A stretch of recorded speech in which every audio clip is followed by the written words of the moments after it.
आइए आज हम लोग स्टडी करेंगे गतिमान आवेश और चुंबकत्व। ये चैप्टर जो हमने पढ़ा है मूविंग चार्जेज एंड मैग्नेटिज्म, तो इसके अंतर्गत जो एनसीईआरटी में पीछे क्वेश्चन दिए गए हैं तो उन्हीं अभ्यास प्रश्नों की हम लोग स्टडी करेंगे। तो यहाँ पर देखिए पहला क्वेश्चन है हमारा, कह रहा है तार की एक वृत्ताकार कुंडली में 100 फेरे हैं, प्रत्येक की त्रिज्या 8 सेंटीमीटर है और इनमें 0.40 एम्पियर की विद्युत धारा प्रवाहित हो रही है। तो कुंडली के केंद्र पर चुंबकीय क्षेत्र का परिमाण क्या है? तो जो दिया है वो सब हम लिख लेंगे। तो कुंडली में फेरों की संख्या n बराबर 100 है। कुंडली के जो वृत्ताकार कुंडली है उसकी त्रिज्या r 8 सेंटीमीटर है, मीटर में बदलेंगे तो 8 × 10⁻²मीटर होगा। या देखिए सेंटीमीटर थोड़ा गलत लिखा है। और करंट इसमें प्रवाहित हो रही है 0.40 एम्पियर, तो I = 0.40 एम्पियर हो जाएगा। तो देखिए सारी चीज़ें हमको क्वेश्चन में दी गई हैं। अब वृत्ताकार कुंडली के केंद्र पर चुंबकीय क्षेत्र का फार्मूला होता है B = μ0/4 पाई × 2 पाई ln/r। तो ये फार्मूला हमने एनसीईआरटी में पढ़ा है, तो ये आपको याद होना चाहिए। वहाँ पर n नहीं है, लेकिन फेरों की संख्या के हिसाब से यहाँ पर n का गुणा किया गया है। तो यहाँ पर देखिए μ0/4 पाई का मान होता है 10⁻7 × 2 × पाई की वैल्यू 3.14 × l जो है वो 2 पाई I × n। I की वैल्यू करंट है तो 0.40 एम्पियर इंटू फेरों की संख्या n 100 है अपान r की वैल्यू 8 × 10⁻² मीटर है। इसको सेंटीमीटर को हटा दीजिए तो ये आ गया सॉल्व करने पे 3.1 × 10⁻4 टेस्ला। अब देखिए चुंबकीय क्षेत्र की मतलब पावर निकल के आ गई। अब कह रहा है कुंडली के केंद्र पर चुंबकीय क्षेत्र का परिमाण क्या है, तो यह निकल आया। तो चुंबकीय क्षेत्र की दिशा धारा की दिशा पर निर्भर करती है। यदि धारा की दिशा घड़ी की सुई की दिशा के विपरीत है तब केंद्र पर चुंबकीय क्षेत्र की दिशा समतल के लंबवत बाहर की ओर होगी। तो हमने आपको बताया था कि जैसे करंट का फ्लो होगा उस हिसाब से हम चुंबकीय क्षेत्र की दिशा निकालेंगे। तो जैसे मान लीजिए करंट का फ्लो इस प्रकार है ऐसे, तो हमने आपको बताया था कि स्क्रू को अगर ऐसे वामावर्त एंटी क्लॉकवाइज घुमाया जाए तो बाहर को खुलेगा, तो बाहर को निकलेगा, इसलिए चुंबकीय क्षेत्र की दिशा बाहर को होगी। अब मान लीजिए अगर करंट की दिशा इधर को होती तो ऐसे घुमाते तो स्क्रू अंदर को जाता, पेंच अंदर को जाता, तो चुंबकीय क्षेत्र की दिशा अंदर को होगी। इस प्रकार से हम लोग चुंबकीय क्षेत्र की दिशा ज्ञात करते हैं। अब क्वेश्चन नंबर 2 आ जाता है, कह रहा है एक लंबे सीधे तार, देखिए अभी वृत्ताकार कुंडली थी, अब लंबे सीधे तार की बात हो रही है। तो इसको बारीकी से समझते जाइए। सब में चुंबकीय क्षेत्र का जो फार्मूला है वो अलग अलग होगा, ये सारे फार्मूले याद रखिए। तो एक लंबे सीधे तार से 35 एम्पियर विद्युत धारा प्रवाहित हो रही है। तार से 20 सेंटीमीटर दूरी पर स्थित किसी बिंदु पर चुंबकीय क्षेत्र का परिमाण क्या है?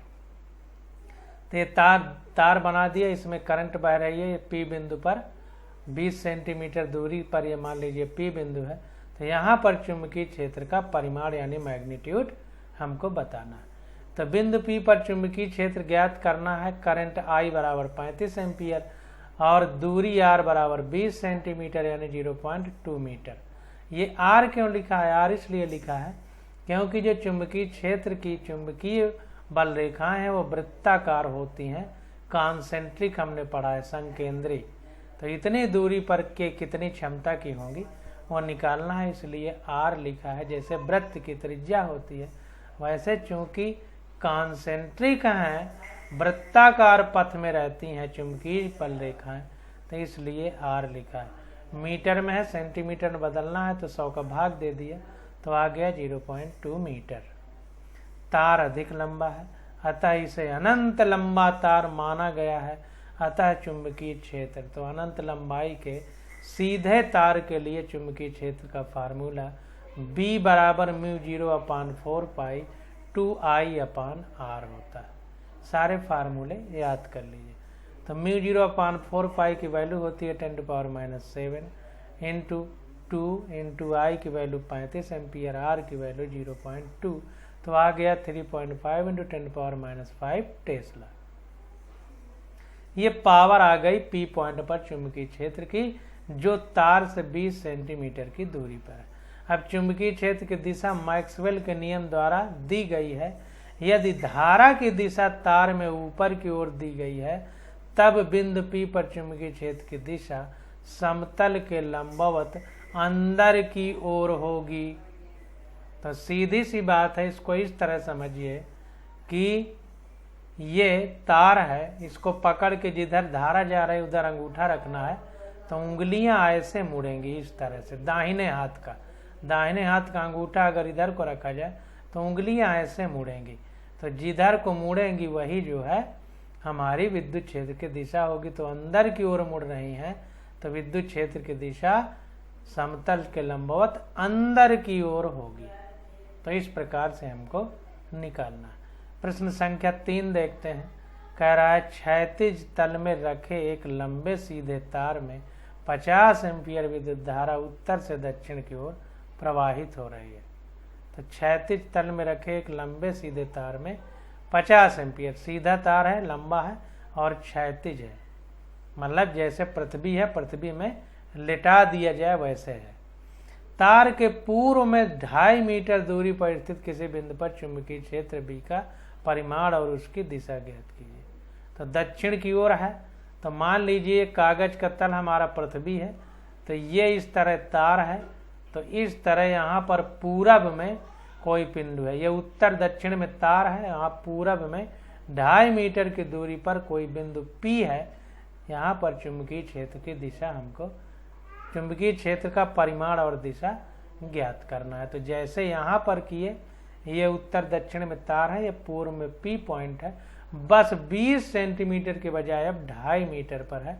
तो यहाँ पर चुंबकीय क्षेत्र की क्षमता और उसका दिशा ज्ञात करना है। तो यहाँ पर देखिए, सबसे पहले B निकाल लें। तो यहाँ तार उत्तर दिशा में है तथा बिंदु P पूर्व दिशा में है। I हमारी 50 एम्पियर है, R 2.5 मीटर है। तो विद्युत क्षेत्र का, चुंबकीय क्षेत्र का परिमाण B बराबर μ0/4 पाई 2I/r। यह फार्मूला ऊपर भी पढ़ चुके हैं। तो ये μ0/4 पाई की वैल्यू 10⁻⁷ इंटू 2 इंटू I की वैल्यू 50/r की वैल्यू 2.5, सॉल्व किया तो आ गया 4 इंटू 10⁻⁶ टेस्ला। आप देखिए यहाँ पर उत्तर से दक्षिण की दिशा में 50 एम्पियर की करंट बह रही है। अब दाहिने हाथ को हम अंगूठे को इधर रखेंगे जिधर तीर का निशान, यानी जिधर करंट बह रही है। तो अब क्या होगा, जब हम इसको पकड़ेंगे तो ऐसे उंगलियां बाहर की ओर मुड़ेंगी। तो विद्युत क्षेत्र, चुंबकीय क्षेत्र की दिशा किधर को होगी, बाहर की ओर। जाहिर सी बात है कि इस वाले फिगर का उल्टा है, इसमें करंट इधर जा रही थी, चुंबकीय क्षेत्र अंदर को था। इसमें करंट उल्टा है, तो चुंबकीय क्षेत्र बाहर की ओर होगा। तो बिंदु P पर चुंबकीय क्षेत्र की दिशा मैक्सवेल के दाएं हाथ के नियम द्वारा दी गई है। धारा उत्तर से दक्षिण दिशा में प्रवाहित होती है, अतः P पर चुंबकीय क्षेत्र की दिशा समतल के लंबवत बाहर की ओर होगी। कैसे होगी हमने बता दिया कि दाहिने हाथ में अंगूठा जिधर भी धारा बह रही उधर रखना है, तो उंगलियां जिधर को मुड़ेंगी वही दिशा होगी। तो बाहर की ओर मुड़ रही हैं, इसलिए चुंबकीय क्षेत्र की दिशा समतल के लंबवत बाहर की ओर होगी। अब क्वेश्चन नंबर 5 देखते हैं। कह रहा है व्योमस्थ खींचे क्षैतिज बिजली के तार में 90 एम्पियर विद्युत धारा पूर्व से पश्चिम की ओर प्रवाहित हो रही है, जैसा दिखाया गया। तार के 1.5 मीटर लंबे विद्युत धारा के कारण उत्पन्न चुंबकीय क्षेत्र का परिमाण और दिशा ज्ञात कीजिए। तो तार से 1.5 मीटर नीचे, तो यहाँ P पॉइंट 1.5 मीटर पर है, पूर्व से पश्चिम। पावर लाइन है 90 एम्पियर, तो फिर निकाल लेते हैं। वैसे आई हमारा हो गया 90 एम्पियर, प्रश्नानुसार दिया है आर 1.5 मीटर है। यहाँ बिंदु पी पावर लाइन के नीचे है जहाँ पर चुंबकीय क्षेत्र तथा उसकी दिशा ज्ञात करनी। फिर फार्मूला लगा देंगे बी बराबर μ0/4 सीधे तार के लिए 2I/r। μ0/4 की वैल्यू है 10⁻⁷ 2 × I 90 एम्पियर है अपान आर 1.5 मीटर है, तो आ गया 12 × 10⁵ टेस्ला। 12 या 1.2 है, आप इसको सॉल्व कर लीजिएगा। तो चुंबकीय क्षेत्र की दिशा मैक्सवेल के दाएं हाथ के नियम से दी गई है। तो आप देखिए इसको जब पकड़ेंगे तो अंगूठा इधर को रखेंगे दाएं हाथ का, तो उंगली हमारी अंदर की ओर मुड़ेंगे। तो चुंबकीय क्षेत्र की दिशा समतल के लंबवत बाहर की ओर होगी। अच्छा हाँ, इधर को अंदर की ओर मुड़ेंगी, इधर पूछ रहा है पी पॉइंट पर, तो इधर को उंगलियां बाहर आएंगी, तो इसलिए लंबवत बाहर की ओर चुंबकीय क्षेत्र होगा। कुल मिला के कहने का मतलब मोटा मोटा याद कर लीजिए कि सीधे तार में दाएं हाथ की तरफ क्रॉस बनता है, बाएं हाथ की तरफ डाट बनता है। क्रॉस का मतलब अंदर की ओर, डाट का मतलब बाहर की ओर। तो पी हमारा बाएं हाथ की तरफ है, इसलिए डाट बन रहा है, तो बाहर की ओर चुंबकीय क्षेत्र होगा। अब प्रश्न संख्या 5 देखते हैं। कह रहा है एक तार जिसमें 8 एम्पियर विद्युत धारा प्रवाहित हो रही है 0.15 टेस्ला के एक समान चुंबकीय क्षेत्र में क्षेत्र से 30 डिग्री का कोण बनाते हुए रखा है। ये तार 30 डिग्री के कोण पर इस चुंबकीय क्षेत्र से रखा गया है जिसमें आई धारा प्रवाहित हो रही है। इसकी एकांक लंबाई पर लगने वाले बल का परिमाण और इसकी दिशा क्या है। तो ध्यान दीजिए, आई दे दिया है 8 एम्पियर इसमें करंट फ्लो हो रही है, कोण थीटा हमें 30 डिग्री दे दिया है, बी चुंबकीय क्षेत्र 0.15 टेस्ला है, और एल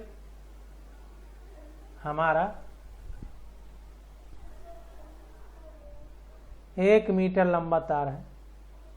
कह रहा है एक तार जिसमें इतने एम्पियर की धारा प्रवाहित हो रही है, इतने एक समान चुंबकीय क्षेत्र में इतना कोण बनाया है, इसकी एकांक लंबाई, ठीक ना, एकांक लंबाई।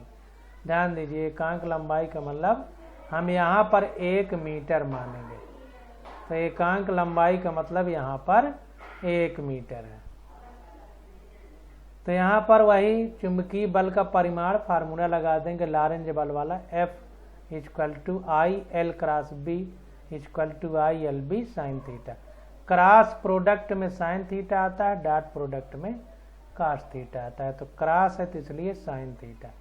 तो आई की वैल्यू 8 एम्पियर है, एल एकांक लंबाई कह रहा है, तो 1 मीटर रख दिया, बी हमारा 1.5 टेस्ला 0.15 टेस्ला है, थीटा की वैल्यू 30 डिग्री है, सॉल्व किया तो आ गया 0.6 न्यूटन पर मीटर। अब बल की दिशा भी ज्ञात करना है, अतः बल की दिशा चुंबकीय क्षेत्र तथा धारा की दिशा के लंबवत होती है।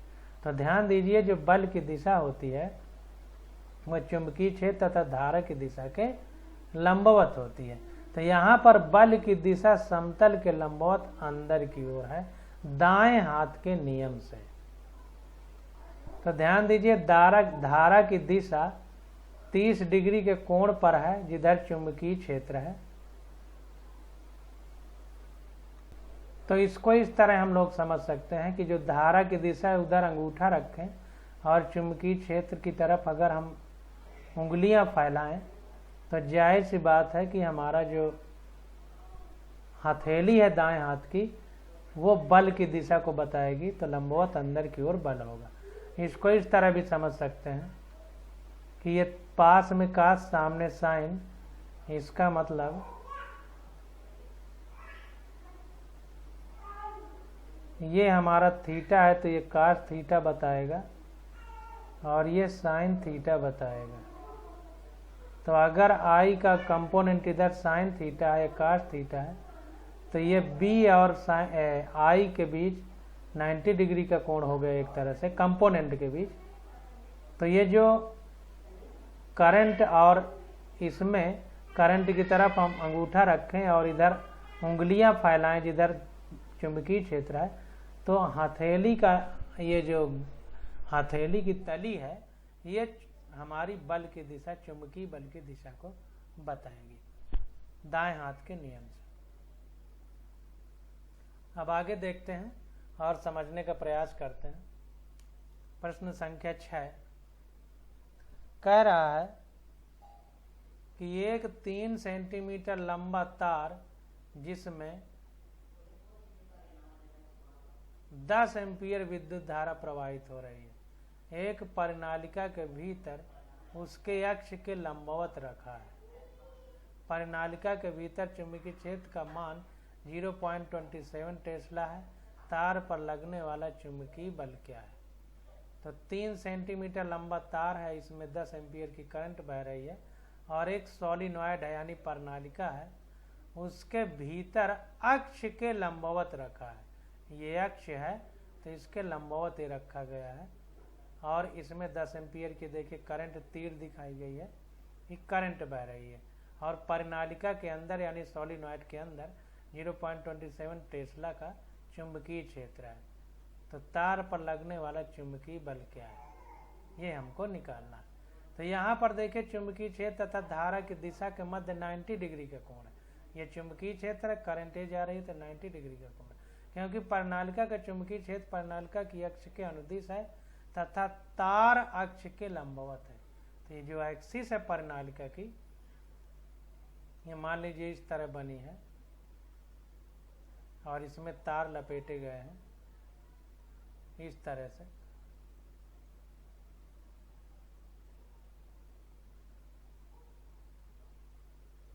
इस तरह बनी हुई है, इसमें तार लपेटे गए हैं। तो क्योंकि परिनालिका के चुंबकीय क्षेत्र परिनालिका की अक्ष के अनुदिश है तथा तार अक्ष के लंबवत है, तो दिया है हमको L बराबर 3 सेंटीमीटर लंबा तार है। मीटर में बदल लिया तो 3 × 10⁻² मीटर हो गया।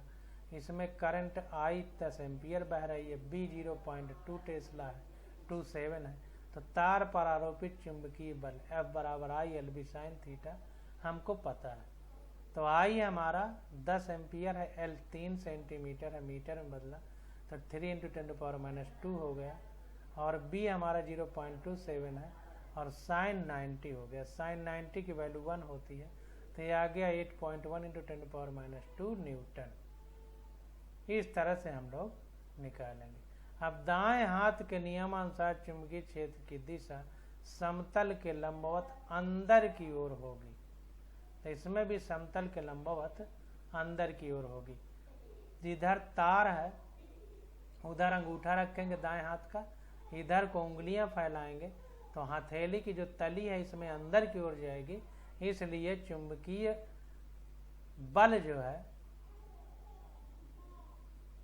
दाएं हाथ के अनुसार चुंबकीय क्षेत्र की दिशा समतल के लंबवत अंदर की। चुंबकीय बल की दिशा, चुंबकीय क्षेत्र तो इस प्रकार है, चुंबकीय बल की दिशा समतल के लंबवत अंदर की ओर होगी। इस प्रकार से हमको निकालना। अब आगे देखते हैं 7वां नंबर क्वेश्चन।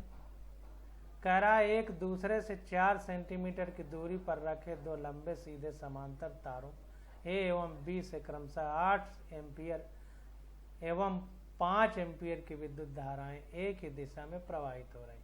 तार A के 10 सेंटीमीटर खंड पर बल का आकलन कीजिए। तो ये तार से 10 सेंटीमीटर का एक टुकड़ा ले लिया जाए तो उस पर हमें चुंबकीय बल का आकलन करना है। तो I1 देखिए जो दिया है उसको लिख लेते हैं। I1 हमको 8 ampere, I2 5 ampere, R 4 centimetre है। 4 सेंटीमीटर दूरी पर एक दूसरे से रखे गए हैं। मीटर में बदल लिया तो 0.04 मीटर हो गया। अब दो सीधे लंबे तारों के बीच लगने वाले बल का फार्मूला होता है F बराबर μ0/4 पाई 2I1I2/R। तो μ0/4 पाई की वैल्यू 10⁻⁷ इंटू 2 इंटू 8, I1 8 है, I2 5 है R 0.08, तो आ गया 2 इंटू 10⁻⁴ न्यूटन। ये सब फार्मूले आप लोग याद करते जाइए। तो 10 सेंटीमीटर लंबे तार A पर बल कितना होगा, F dash equal to F into, ये पूरे तार पर आया है तो 10 सेंटीमीटर पर कितना होगा, तो 10 सेंटीमीटर को मीटर में बदलेंगे तो 100 का भाग देंगे तो 0.1 आ जाएगा। तो जैसे एकांक लंबाई पर बल निकालते थे वैसे ही एफ इंटू 0.1 आ जाएगा, तो एफ डैश इक्वल टू हो जाएगा 2 इंटू 10⁻⁴ इंटू 0.1, तो ये आ जाएगा 2 इंटू 10⁻⁵ न्यूटन। तो पूरा बल निकल के इतना आया, और 10 सेंटीमीटर लंबाई पर लगने वाले बल की गणना करना है, तो 0.1 का गुणा कर दिया, तो 10 सेंटीमीटर पर लगने वाला बल निकल आया। अब मैक्सवेल के दाएं हाथ के नियम से चुंबकीय क्षेत्र की दिशा तार ए पर क्या होगी? तार ए पर समतल के लंबवत बाहर की ओर होगी, तार ए पर। तो इसको क्रमशः समझिए कि ये तार है, देखिए इस पर करंट इधर फ्लो हो रही है, तो करंट इधर फ्लो हो रही है, और चुंबकीय क्षेत्र की दिशा इधर है, इस दिशा में है। एक तरह से चुंबकीय क्षेत्र की दिशा समतल के लंबवत बाहर की ओर होगी। देखिए चुंबकीय क्षेत्र बार बार लिख रहा है, बल होना चाहिए, चुंबकीय बल की दिशा। तो यहाँ पर देखिए, अगर हम इस इधर उंगली करें, इधर दाएं हाथ का अंगूठा रखें जिधर तीर लगा है, यानी जिधर करंट जा रही है, तो हमारी उंगलियां ऐसे घूम के इधर बाहर की ओर आएंगी, इधर क्रॉस बनेगा, इधर डॉट बनेगा। तो कहने का मतलब अगर हम उंगलियां फैलाएं तो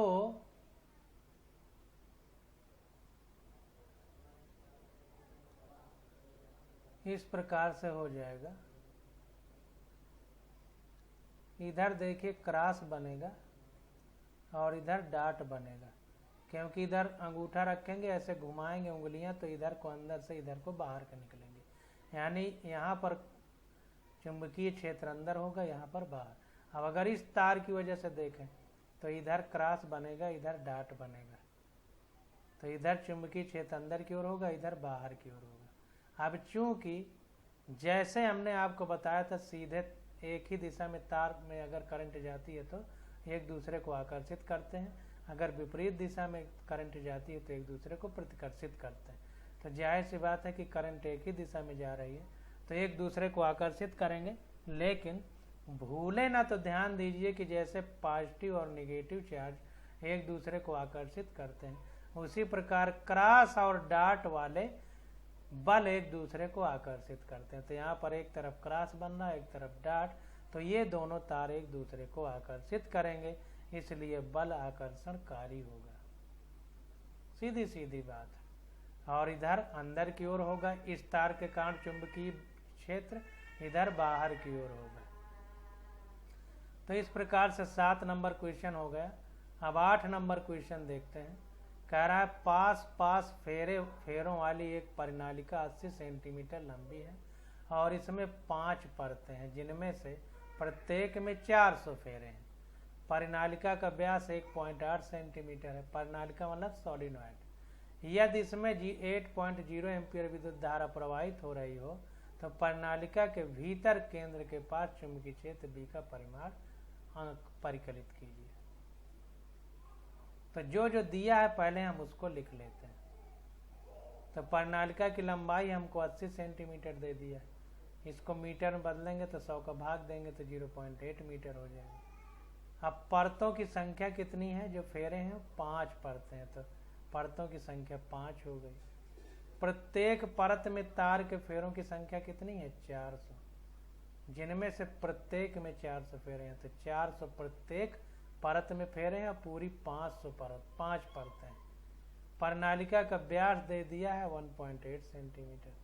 परिनालिका में धारा I दे दिया है 8 एम्पीयर।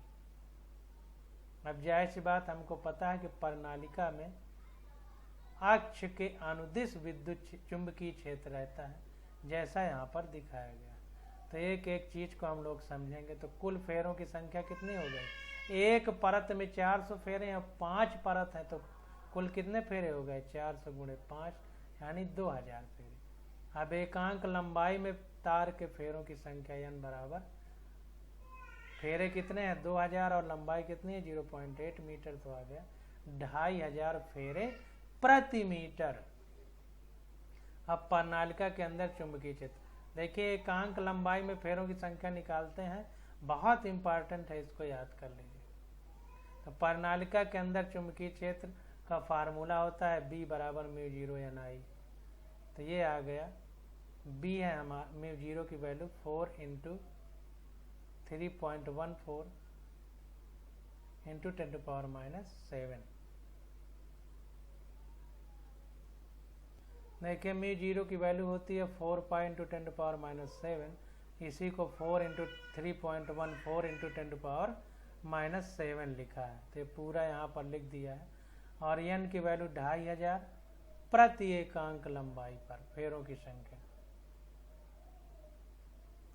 यहाँ पर B बराबर μ0 NI/L भी फार्मूला होता है, ताकि प्रति एकांक लंबाई में गलती ना हो, भाग दिया जा सके।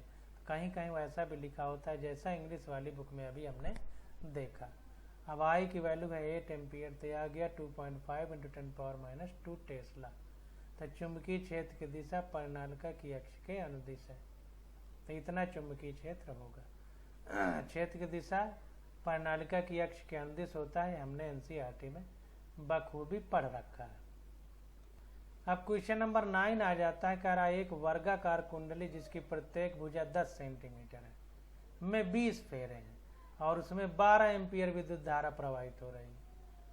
कुंडली ऊर्ध्वाधरता लटकी हुई है और इसके तल पर खींचा गया अभिलंब 0.80 टेस्ला के एक समान चुंबकीय क्षेत्र की दिशा से 30 डिग्री का कोण बनाता है। कुंडली पर लगने वाले बल युग्म आघूर्ण का परिमाण क्या है? जाहिर सी बात है कि लटकी हुई है चुंबकीय क्षेत्र में, तो एंगल है 30 डिग्री का, एक सीधान में नहीं है, एकदम B के सीधे में नहीं है, तो एंगल है तो दो अपोजिट बल लगेंगे। तो जाहिर सी बात है कि घूमने के लिए स्वतंत्र है, तो ये घूमने लगेगी, तो एक बलयुग्म लगेगा। तो बलयुग्म आघूर्ण हमको बताना है। तो जो जो दिया है वो हम लिख लेते हैं। तो वर्गाकार कुंडली की भुजा कितनी है? 10 सेंटीमीटर यानी 0.1 मीटर। अब तार के फेरों की संख्या कितनी है? 20 फेरे हैं। फेरों की संख्या 20 है, तो n बराबर 20 हो गया। अब वृत्ताकार कुंडली में धारा I बराबर 12 एम्पियर दिया है और कुंडली का आंतरिक कोण थीटा बराबर 30 डिग्री है। चुंबकीय क्षेत्र B बराबर 0.80 टेस्ला सब दिया गया है। अब कुंडली द्वारा अनुभव किया गया बल आघूर्ण का परिमाण टाउ बराबर NIAB sin थीटा, ये फार्मूला होता है, सीधा फार्मूला रख देना। तो n हमारा 20 फेरे हैं और I हमारा 12 एम्पियर है। A हमारा एरिया होगा तो 10 सेंटीमीटर, वर्गाकार है तो 10 सेंटीमीटर लंबाई, तो 10 सेंटीमीटर चौड़ाई। सेंटीमीटर को मीटर में बदला और उसका स्क्वायर कर दिया तो क्षेत्रफल निकल आया। इनटू B है 0.80 टेस्ला इंटू साइन थीटा है 30 डिग्री, सॉल्व किया तो आ गया 0.96 न्यूटन मीटर। ये हमारा बल आघूर्ण की वैल्यू है। अब क्वेश्चन नंबर 10 आ जाता है। कह रहा है दो चल कुंडली मीटरों M1 एवं M2 के विवरण नीचे दिए गए हैं। R1 10 ओम है, N1 30 है, यानी फेरों की संख्या पहली कुंडली में, और पहली कुंडली का एरिया 3.6 × 10⁻³ मीटर स्क्वायर है, और पहली कुंडली में विद्युत क्षेत्र B1 0.25 टेस्ला है, और दूसरी में प्रतिरोध 14 ओम का है। दूसरी में फेरों की संख्या N2 42 है। दूसरी का क्षेत्रफल 1.8 × 10⁻³ मीटर स्क्वायर। दूसरी में चुंबकीय क्षेत्र 0.50 टेस्ला है। तो कह रहा है दोनों मीटरों के लिए स्प्रिंग नियतांक समान है। तो दोनों मीटरों के लिए स्प्रिंग कांस्टेंट सेम है। तो कह रहा है M2 एवं M1 की धारा सुग्राहिता ज्ञात कीजिए। M1 और M2 की धारा सुग्राहिता ज्ञात कीजिए।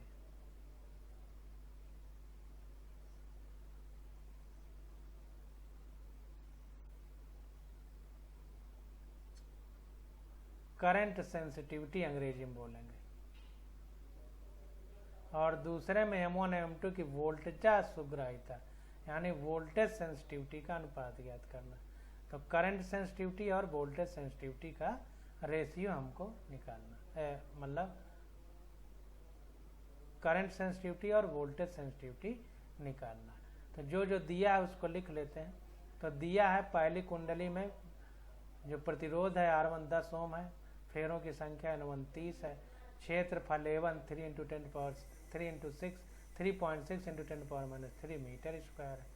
और चुंबकीय क्षेत्र B1 0.25 टेस्ला है। दूसरी कुंडली के लिए प्रतिरोध R2 14 ओम है, N2 42 है, A2 1.8 × 10⁻³ मीटर स्क्वायर है, B2 0.50 टेस्ला है। तो K1 बराबर K2 ये स्प्रिंग नियतांक है, क्वेश्चन में दिया है। अब धारा सुग्राहिता के सूत्रानुसार तो करंट सेंसिटिविटी का फार्मूला होता है I बराबर NAB/K। तो IS2 यानी दूसरी वाली स्प्रिंग अपान IS1 पहले वाले स्प्रिंग, तो ये हो गया N2 B2 A2 K1 अपान N1 B1 A1 K2, इस तरह निकल करके आ जाएगा। तो यहाँ पर देखिए K1 अपान में है, तो इसलिए यह दूसरे वाले के लिए K1 ऊपर आ गया है, पहले वाले के लिए K2 नीचे चला गया है। और K1 K2 बराबर है, तो इससे तो कोई मतलब ही नहीं रहेगा क्योंकि कट जाएंगे। अब सिर्फ इतना बचा, तो N2 हमारा 42 है, B2 हमारा 0.50 है, A2 हमारा 1.8 × 10⁻³ है अपान N1 हमारा 30 है, B1 हमारा 0.25 है, A1 हमारा 3.6 × 10⁻³ है। तो ये सॉल्व करने पे आ गया 1.4। ये धारा सुग्राहिता आ गई दूसरी और पहली कुंडली में। अब वोल्टेज सुग्राहिता यानी वोल्टेज सेंसिटिविटी का फार्मूला V बराबर NAB/KR। तो VS2/VS1 दूसरी कुंडली ऊपर है, पहली नीचे है, तो ये हो गया N2 A2 B2 पूरा, और KR नीचे है तो दूसरे वाले में KR ऊपर आ जाएगा, K1 KR1 अपान नीचे वाले में K2 R2 N1 B1 A1। तो N2 हमारा 42 है, B2 हमारा 0.50 है, A2 हमारा ये है K इंटू K तो समान है तो इसलिए K की वैल्यू नहीं रखा, इंटू R1 हमारा 10 ओम है तो रख दिया, अपान K की वैल्यू वैसे R2 14 ओम है, N1 30 है, B1 0.25 है और A1 3.6 × 10⁻³ है। सॉल्व किया तो सब कट गया, आ गया 1। तो VS2/VS1 यानी वोल्टेज सेंसिटिविटी दूसरी कुंडली और पहली कुंडली का या पहली और दूसरी का रेशियो 1 आ गया। जब 1 ही है तो चाहे ऊपर किसी को भी रखें। तो इस प्रकार से करंट सेंसिटिविटी और वोल्टेज सेंसिटिविटी हम लोगों ने निकाल लिया। अब क्वेश्चन नंबर 11 आ जाता है, तो इसकी स्टडी हम लोग अगले लेक्चर में करेंगे। आज बस यहीं तक।